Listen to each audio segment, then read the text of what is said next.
हमारी टोकरी में है सब्जियों का भंडार, लेकर जाते हैं हम गांव के उस पार। निकला हूँ मैं करने ताजा ताजा सब्जियों का व्यापार। मनसुख शारदा काकी के घर के सामने रुकता है और अपनी टोकरी को नीचे रख लेता है और शारदा काकी को बुलाता है।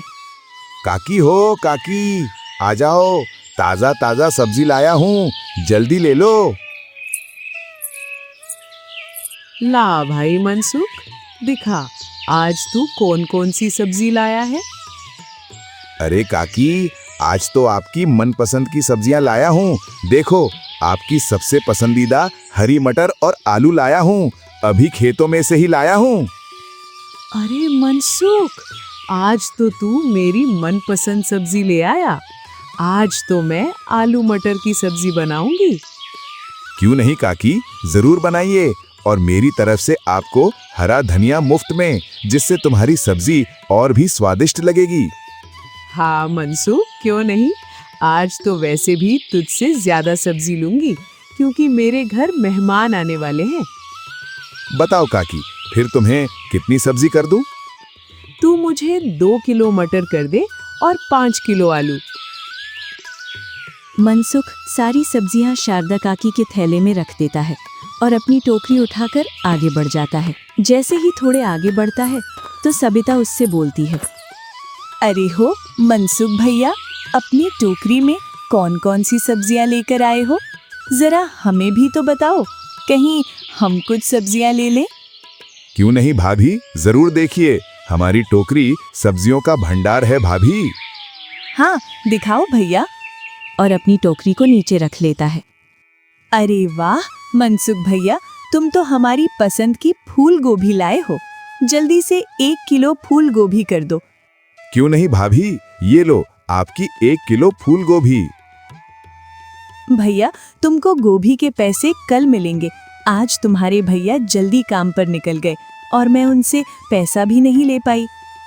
अरे भाभी, आप तो अपनी मनपसंद सब्जी बनाइए, पैसे तो हम भाई साहब से ले लेंगे। और वो सरिता के घर के सामने पहुंच जाता है और सरिता को हिल्ला पाड़ता है। ओ सरिता भाभी, ताजा ताजा सब्जी ले लो।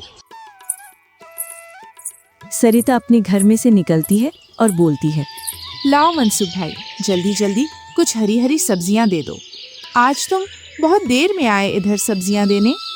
आज तो गांव में जम के सब्जी बिकी, इसी वजह से आपके यहाँ तक आने में देरी हो गई। ये लो भैया, तुम्हारी सब्जियों के पैसे। भाभी, इतने दिनों से आप मुझसे सब्जियां ले रही हो, लेकिन आपने सब्जियां कभी उधार नहीं ली। अरे मनसुख भैया, आप भी तो इतनी मेहनत करते हो हमारे लिए। जो सुबह सुबह अपने सर पर सब्जी की टोकरी रखकर लाते हैं और दिन भर खेतों में काम करते हो, तो हमारा भी फर्ज बनता है कि आपकी मेहनत का पैसा आपको समय पर दिया जाए। इतने उच्च विचार, तभी तो आपका हिसाब एकदम साफ रहता है। आपका धन्यवाद भाभी। अच्छा, मैं चलता हूँ। मनसुख वहां से निकल जाता है। अरे, तुम इस सब्जी वाले की कुछ ज्यादा ही बड़ाई कर रही थी तुम। अरे तो और क्या, सच ही तो बोल रही थी मैंने कुछ गलत कहा क्या? अरे मनसुख इतना ईमानदार है बेचारा, और वो सब्जियां अपने खेतों में उगाता है, जिससे उसकी सब्जियों में केमिकल नहीं मिलता है। वहीं आप बाजार चले जाओ सब्जियों के लिए, वहाँ एक तो आपको महंगी सब्जियां मिलेंगी और सभी सब्जियां केमिकल के साथ मिलेंगी। बेचारा मनसुख। अरे रुक जा मेरी माँ, अब नहीं सुना जाता मुझसे उसका गुणगान। मैं समझ गया वो कितना गुणवान है और ईमानदार है।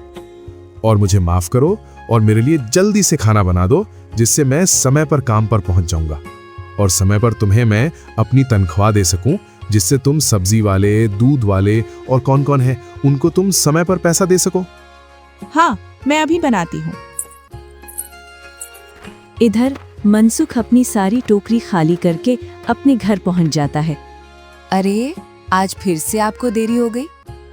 अरे पूछो मत, मुझे तो सुबह सुबह ही पसीना आ जाता है इस टोकरी की वजह से, जिससे इस टोकरी को कहीं कहीं मुझे उतारना पड़ता है। इसी वजह से देरी हो जाती है। ओह, आपसे कितनी बार बोला है कि आप एक साइकिल ले लो जिससे आपकी टोकरी की झंझट खत्म हो जाएगी, लेकिन नहीं, हमको तो अपना बाहुबल दिखाना है। जब आपको इतनी तकलीफ है टोकरी को सर पे रखने से, तो इससे अच्छा आप एक साइकिल ले लो। अरे भाग्यवान, अगर मैं साइकिल से गांव में सब्जी बेचूंगा तो गांव वाले सोचेंगे पता नहीं इसके पास इतने रुपए कहां से आ रहे हैं। गांव वालों के सामने गरीब और भोला बनकर काम करना होता है, तभी वो सब्जी खरीदते हैं। क्या क्या मतलब? अरे अगर मैं साइकिल से चलने लगा तो सब लोग मुझे अमीर समझने लगेंगे, जिससे गांव वाले सोचेंगे इस गरीब सब्जी वाले के पास इतने पैसे कहां से आए। सब्जी बेच बेच कर आया और कहां से आया? अरे तेरी समझ में नहीं आएगा, ला तू तो मुझे खाना लगा। मनसुख की पत्नी खाने की थाली लगा देती है।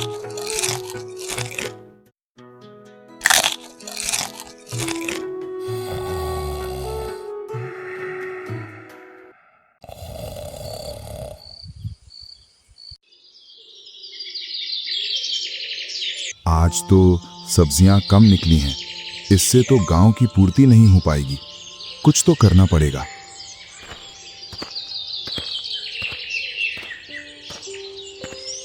कुछ देर बाद मनसुख सब्जियों को घर पर रखकर सब्जियों के बाजार की ओर चल देता है। सब्जी बाजार से सबसे सस्ती वासी सब्जियां खरीद लाता है और घर आकर उन्हें अपनी ताज़ा सब्जियों में मिला देता है, जिससे कोई ये फर्क नहीं कर पाता है कि ये वासी सब्जी है या ताज़ा। अरे, तुमने सारी सब्जी मिला दी, अपने लिए तो कुछ ताजी सब्जी रख लेते। मैंने तुझसे कितनी बार बोला है, जब मैं सब्जी खेतों में से तोड़कर लाऊं तभी सब्जियां छांट कर रख लिया कर अपने लिए। मंद बुद्धि कहीं की। मैं अगली बार से ध्यान रखूंगी। मनसुख गांव वालों के विपरीत बहुत ही चालाक और लालची सब्जी वाला था, जो अपनी ताज़ा सब्जियों में बाजार की वासी सस्ती सब्जी मिलाकर बेचता था।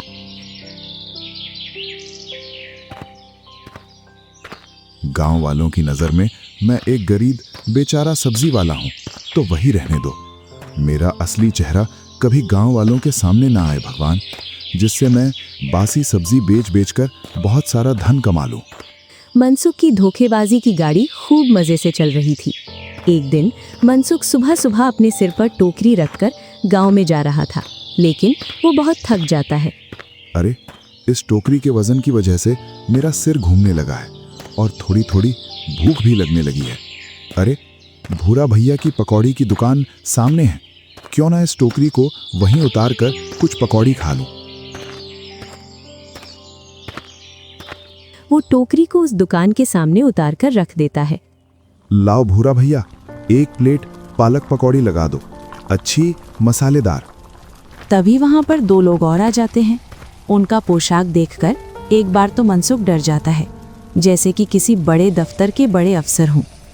लाओ भैया, 2 प्लेट अच्छे चटपटे पकौड़े लगा दो, जिससे पूरे शरीर में धुआं निकल जाए। लो मनसुख भैया, तुम्हारी पालक पकौड़ी, और भैया ये लो तुम्हारी चटपटी पकौड़ी। अरे मनसुख भैया, तुम जरा दुकान का ध्यान रखना, दुकान का पानी बीट गया है, मैं अभी कुआं पर जाकर भर लाता हूँ। हाँ भैया, मैं देख रहा हूँ, तुम जल्दी जाओ। इधर धुआं उठेगा, उसको भी तो शांत करना है। अगर समय पर पानी नहीं मिला तो कहीं धुआं की जगह आग न लग जाए। जल्दी जाओ भैया। मनसुख डरते डरते पकौड़ी खाता है और वो दोनों बेफिक्र होकर पकौड़ी खाए जा रहे थे। तभी उनमें से एक को मिर्ची लग जाती है। अरे भैया, पानी! पूरा मुंह जल रहा है इस मिर्ची से। अरे, यहाँ तो पानी भी नहीं है जो तुझे पिला दूं। अरे भाई, कुछ कर, वरना मैं मर जाऊंगा। क्यों ना मैं इसको एक टमाटर खिला दूं, जिससे इसके मुंह की जलन कम हो जाए। अगर ये कोई बड़े अफसर होंगे तो ये मुझसे ही सब्जियां खरीदा करेंगे। ये लो भैया, ये टमाटर खा लो, जिससे तुम्हारे मुंह की जलन कम हो जाएगी। लाओ भैया, जल्दी दो। मनसुख एक टमाटर उठाकर वो दूसरे आदमी को दे देता है। थोड़ी सी देर में वो आदमी टमाटर को खा जाता है और खाकर बोलता है, मुझे ऐसा क्यों लगता है तुमने सब्जियों में कुछ घपला किया है। मनसुख के हाथों से प्लेट नीचे गिर जाती है और डरते डरते बोलता है, अरे नहीं भैया, मेरी सारी सब्जियां ताजा हैं। तो आप इतना घबरा क्यों रहे हो? मैं कहाँ घबरा रहा हूँ। चलो पहले तुम अपनी टोकरी चेक कराओ। हाँ, देख लो, मेरी सारी सब्जियां ताजा हैं। वो दोनों पूरी टोकरी में सब्जियों को देखते हैं और उनमें से दूसरा आदमी बोलता है, अरे मनसुख भाई, तुम तो लंबे जाओगे। इसमें तो तुमने वासी सब्जियां मिला रखी हैं, वो भी आधी। इतना सुनते ही मनसुख का मुंह उतर जाता है और मन ही मन में सोचता है, आज तक मेरी सब्जियों की मिलावट कोई गांव वाला नहीं पकड़ पाया और इन लोगों ने एक ही नजर में पहचान लिया। जरूर ये कोई बड़े ही अफसर हैं। इनसे कुछ ले देकर बात को शांत करना पड़ेगा। अरे साहब, गलती हो गई। वो तो पापी पेट की वजह से करना पड़ता है। तुम्हें तो पता है ना, आजकल खेतों में कितनी ही सी सब्जी निकलती है। मैं तो अपनी मेहनत निकालने के लिए ये करता हूँ। आप इसके बारे में गांव वालों को कुछ मत बताना, वरना मेरा सारा धंधा चौपट हो जाएगा। अरे हम तुम्हारा धंधा चौपट करने नहीं आए हैं, बल्कि हम तो तुम्हारे धंधे में 4 चांद लगा देंगे। क्या क्या मतलब तुम्हारा? देखो भाई, तुम अपनी सब्जियों में मिलावट करते हो, जिससे तुम पर ये खतरा बना रहेगा कि कोई अगर तुम्हारी सब्जी पहचान लेगा तो तुम फंस जाओगे। इससे अच्छा तुम ये हमारी दवाई का उपयोग करो। तुम बस इसका अपनी फसलों पर छिड़काव करना। उनमें से पहला आदमी मनसुख के हाथ में दवाई की पैकेट थमा देता है। अरे ये क्या है भाई? इसमें से तो बदबू आ रही है। जैसे ही तुम इसको पानी में डालोगे तो इसकी बदबू गायब हो जाएगी। नहीं नहीं, इन जहरीली दवाइयों का व्यापार नहीं करता मैं। ये सब दवाइयां तुम अपने ही पास रखो। अच्छा, तुम सिर्फ गांव वालों को 2-3 दिन वाली वासी सब्जियां ही खिलाते हो। हमने सोचा था कि 2-4 रुपए हम कमा लेंगे और 2-4 रुपए आप कमा लोगे, जिससे हम सब की कमाई थोड़ी बढ़ जाएगी। मगर ये तो अपनी अपनी किस्मत है। जिसकी किस्मत में होगी वही तो ले जाएगा इस दवाई। क्या? अरे मैं तो मजाक कर रहा था। मैं तैयार हूं भाई। अब सामने से आती हुई लक्ष्मी को कौन भला मना कर सकता है? ये हुई ना बात, तो फिर ये लो। इसमें से एक पुड़िया को एक पानी के बड़े घड़े में मिलाना और रात में इसी घोल का अपनी सब्जियों पर छिड़काव कर देना। जो सब्जी कच्ची होगी वो सुबह तक पक जाएगी। लगभग तुम्हारी सारी सब्जियां सुबह तक खाने योग्य हो जाएंगी। लेकिन एक बात का ध्यान रखना, एक बार में सिर्फ एक ही पुड़िया का उपयोग करना। इससे ज्यादा का उपयोग मत करना। अगर तुमने ज्यादा का उपयोग किया तो तुम्हारी सारी फसल नष्ट हो जाएगी और गांव वालों को भी पता चल जाएगा कि तुम केमिकल का उपयोग करते हो अपनी सब्जियों में। इसका नुकसान हम सबको भुगतना पड़ेगा। अरे नहीं भैया, आपके कहे अनुसार ही दवाई का उपयोग करेंगे। चलो ठीक है, इस पैकेट के 2000 रुपए हुए। भैया ये तो बहुत ज्यादा है। चलो कोई ना भैया, ज्यादा है तो इसे लेने के लिए कई सारे सब्जी वाले तैयार हैं। हम उन्हें दे देंगे। हमारी दवाई को कई लोग खुशी खुशी 3000 में खरीद लेंगे। हम तो फिर भी तुम्हें 2000 में दे रहे हैं। अरे भैया, तुम कैसी बात कर रहे हो? जरा रुको ना, मैं देता हूं ना पैसे। ये लो तुम्हारे 2000 पैसे। ये हुई ना बात, अब बने तुम असली व्यापारी। शाबाश मनसुख भाई, शाबाश। जहां पहले लालच के रथ में मनसुख अकेला था, अब उसके रथ में 2 और लालची सवार हो गए थे। दोनों आदमी अपने रास्ते चले जाते हैं और मनसुख अपने रास्ते। अगर इस जैसे 2-4 आदमी और लालची आदमी मिल जाएं तो अपना व्यापार खूब चल जाएगा। हाँ भाई, बड़ी मुश्किल से लपेटे में आया। इधर मनसुख अपनी सारी सब्जी बेचकर घर पहुंच जाता है। आज तो आपने बहुत देर कर दी। ऐसे ही हो गई देर। रुकते करते जा रहा था सब्जी बेचने के लिए, इसी वजह से आने में देर हो गई। कितनी बार बोला है एक साइकिल ले लो, लेकिन महाराज को कुछ समझ में नहीं आता है। पता नहीं इतने सारे पैसों को कहाँ ले जाएंगे। क्यों, अगले जन्म में कहीं महल बनाने की सलाह है आपकी इन पैसों से? तुम नहीं समझोगी समाज में कैसे रहना होता है, अभी तुम बुद्धू हो। हाँ, मैं तो रोटी खाती ही नहीं हूँ। रोटी तो आप ही खाते हो, मैं तो गाय के साथ घास खाती हूँ। अरे चुप कर जा और कुछ खाने को दे दे, नहीं तो मैं गाय के साथ घास खाने चला जाऊं। वो मनसुख को खाना लाकर देती है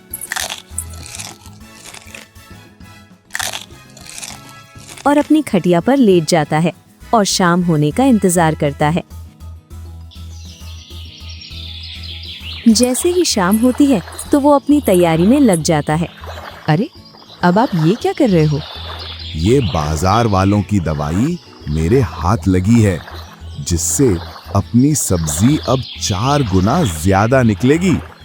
अच्छा, इसका मतलब अब आपको वासी सब्जी लेने के लिए बाजार नहीं जाना पड़ेगा। हाँ, तुम सही पकड़ी, अब तो धन ही धन होगा हमारे पास। परंतु मैंने सुना है बाजार की सब्जियों में जहरीले केमिकल होते हैं, जिससे फसल एकदम बढ़ती है, जिससे उस केमिकल का असर उन व्यक्तियों पर दिखता है जो इन सब्जियों का सेवन करते हैं। अरे, इस दवाई का इतना नुकसान नहीं है जितना तुम सोच रही हो। रात हो जाती है। मनसुख दवाई का घोल तैयार करके खेतों में छिड़काव कर देता है।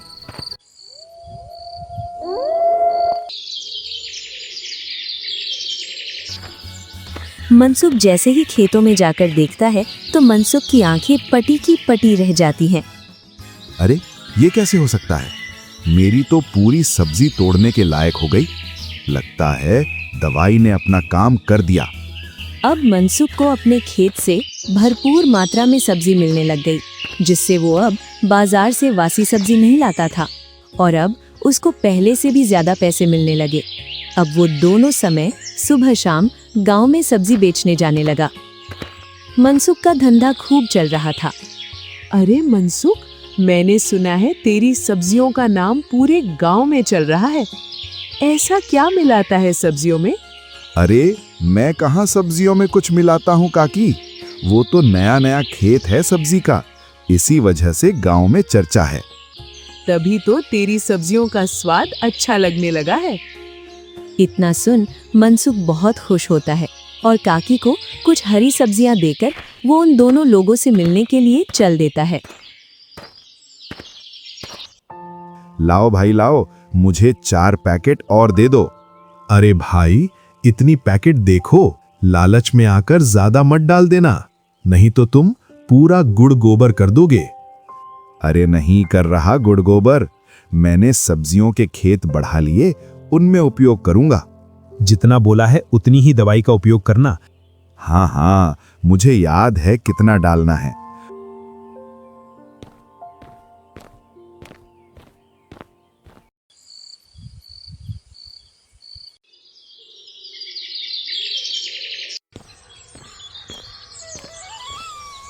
अब तो हमें अमीर होने से कोई नहीं रोक सकता है। मैं कितनी भाग्यवान हूँ जो मुझे तुम जैसा दिमागदार पति मिला है। हाँ, तुम ही हो भाग्यवान, मैं तो हूं ही नहीं। क्या मतलब है आपका? कुछ नहीं भाग्यवान, जल्दी जल्दी अपने हाथ चलाओ, मुझे शाम को सब्जी बेचने को जाना है।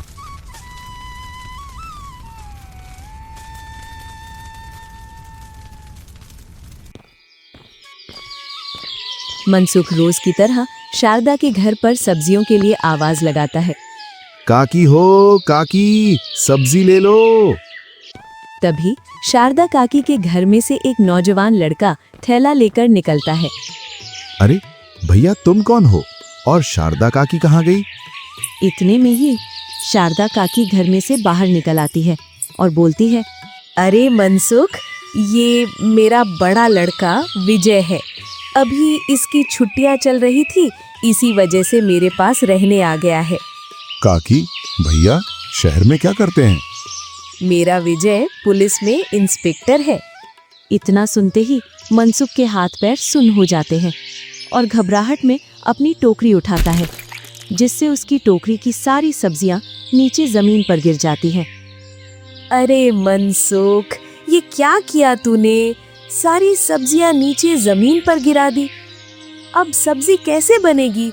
और मैं जमीन पर गिरी हुई सब्जी नहीं खाती। इतना सुन मनसुख एक गहरी सांस लेता है और मन ही मन में बोलता है, हे ईश्वर, तेरा शुक्रिया जो तूने बचा लिया, वरना ये विजय तो मेरी सब्जियों को पहचान ही जाता कि इनमें मैंने दवाइयों का उपयोग किया है। मनसुख शारदा काकी से बोलता है, अरे काकी, आज तो आप दाल बना लो, कल आपको सबसे पहले सब्जी देने आऊंगा। इतना कहकर मनसुख अपनी सारी सब्जी जमीन पर से बीनकर अपनी टोकरी में रख लेता है और घर की ओर चल देता है। आज उसके चेहरे पर डर साफ साफ दिख रहा था और घर पहुंचते पहुंचते पूरा पसीने में लथपथ हो गया था। आज तो बाल बाल बचा, कहीं अगर उस पुलिस वाले को सच का पता चल जाता तो मनसुख, तेरी बाकी की सारी उम्र जेल में ही गुजरती। अरे, आप कैसे इतने पसीने में भीग गए? कहीं आज फिर से गांव के कुत्ते तुम्हारे पीछे पड़ गए थे क्या? बस तुम्हारे ही बोलने की कमी थी। वैसे ही मेरे सिर में दर्द हो रहा है, उसे मत बढ़ाओ, जाओ यहां से। क्या आप भी? मैं जब आपसे बोलती हूँ तभी आपके सिर में दर्द होता है। ओह, तुम्हारे सामने बैठना ही पाप है। मैं जा रहा हूं यहां से। मनसुख गुस्से में घर से बाहर चला जाता है।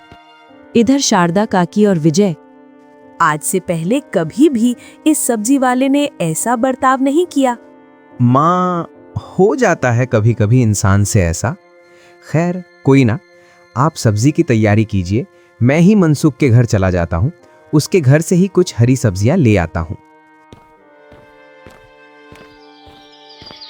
मनसुख देखता है कि सामने से विजय आ रहा है, तो वो दौड़कर अपने घर में चला जाता है। क्यों, तुम्हारा तो मेरी वजह से सिर दर्द करता है ना? अब क्यों आए अंदर? तभी विजय की आवाज आती है, क्या मैं अंदर आ सकता हूँ? जी, अरे आप यहाँ आइए आइए। वो क्या है ना, मुझे दाल की सब्जी पसंद नहीं है, इसी वजह से मैं आपके पास आ गया हरी सब्जी लेने के लिए। मैंने तो कहा था उनसे हरी सब्जी मैं पास ही की दुकान से ले आता हूँ, परंतु उन्होंने कहा हम तो सिर्फ मनसुख के खेतों की ही हरी सब्जी खाते हैं। अरे ये तो काकी का बड़प्पन है, वरना मैं तो मामूली सा गरीब सब्जी वाला हूँ। अच्छा, ऐसा तो लगता नहीं। मैंने तो गांव में तुम्हारा बहुत नाम सुना है। मनसुख अपनी पत्नी से कहता है, इन्हें अच्छी कड़क चाय बनाकर पिलाओ। मैं जब तक खेतों में से इनके लिए हरी सब्जी ले आता हूँ। ये पास ही के शहर में पुलिस इंस्पेक्टर हैं। अरे वाह, क्यों नहीं, अभी बना कर लाती हूँ। इधर मनसुख अपने खेतों में चला जाता है। अगर आज मैंने इन्हें बिना दवाई वाली सब्जी दी तो शारदा काकी स्वाद पहचान जाएगी, और शारदा काकी को मैं रोज दवाई वाली सब्जी देता हूँ। और अगर इसे मैंने दवाई वाली सब्जी दे दी तो ये पहचान जाएगा, जिससे तो मनसुख तेरा सारा धंधा ठप हो जाएगा। ये लो भैया, गर्मा गर्म चाय और पालक पकौड़े।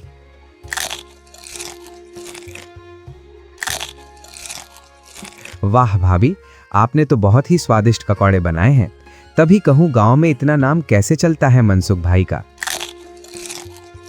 तभी मनसुख आ जाता है। विजय भाई, खेतों में तो अभी कोई सब्जी तोड़ने लायक नहीं है, क्योंकि मैं सुबह सारी सब्जियां तोड़ ले गया था। कोई बात नहीं मनसुख भाई, लगता है आज तो दाल से ही गुजारा करना पड़ेगा, पर भाभी ने बहुत ही स्वादिष्ट पालक के पकौड़े खिलाए हैं। चलो अब मैं चलता हूँ। विजय मनसुख के घर से चला जाता है। मनसुख अपनी पत्नी से गुस्से में बोलता है, तुझसे तो मैंने चाय की बोला था ना, फिर तूने पकौड़े क्यों बनाए?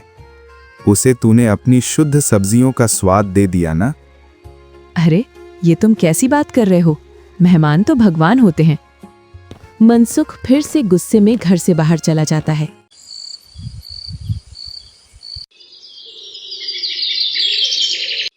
अब मनसुख विजय के डर की वजह से कई दिनों से गांव में सब्जी बेचने नहीं जा रहा था। पता नहीं ये पुलिसिया कब जाएगा यहाँ से। इतने में ही वो दोनों आदमी मनसुख के पास आ जाते हैं। क्यों रे मनसुख, अब तू हमसे दवाई नहीं लेता है? तू और कहीं से दवाई लाने लगा है क्या? अरे नहीं भाई, अगर तूने हमारे साथ कोई चालाकी की ना तो ये तेरे लिए सही नहीं होगा। अरे तुम दोनों मुझे बोलने दोगे? अभी गांव में पुलिस वाला है, इस वजह से अभी सब्जियां नहीं बेच रहा हूं। जब मैं अपना काम धंधा करूंगा तब ले लूंगा आपसे। क्या पुलिस वाला?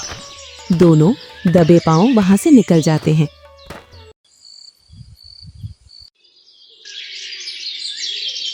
एक दिन मनसुख देखता है विजय अपना बैग लेकर शहर की ओर जा रहा है। चला जा, तूने मेरा पूरा 15 दिन का काम खराब कर दिया। और मनसुख आज खुशी खुशी अपने खेतों पर जाता है। इधर मनसुख की पत्नी दवाई का घोल बना रही थी। ये क्या कर रही हो?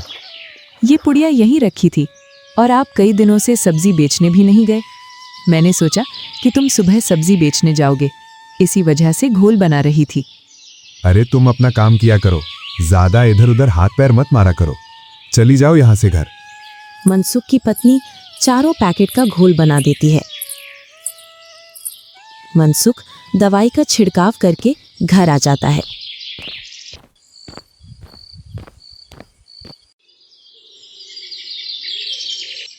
दूसरी सुबह अपनी टोकरी तैयार करके वो पूरे गांव में सब्जी बेच आता है।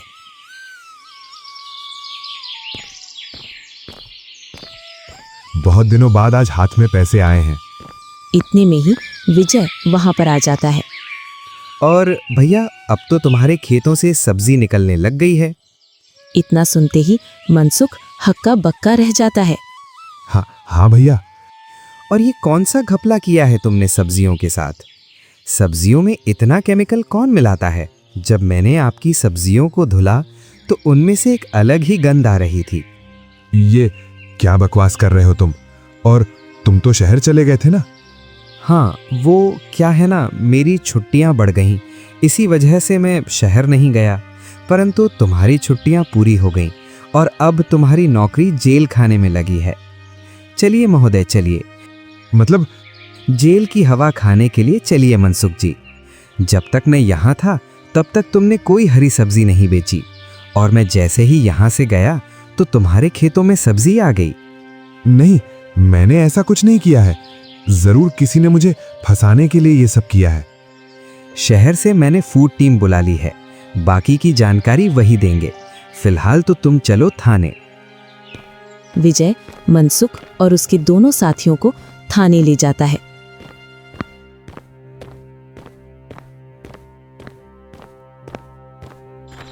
और पूरे गांव में इस बात का हल्ला मच जाता है। हाँ भाई, जो जितना नीचे देखता है उसको उतना ही आसमान दिखता है। हाँ भाई, कितना सीधा बन के सब्जी बेचता था।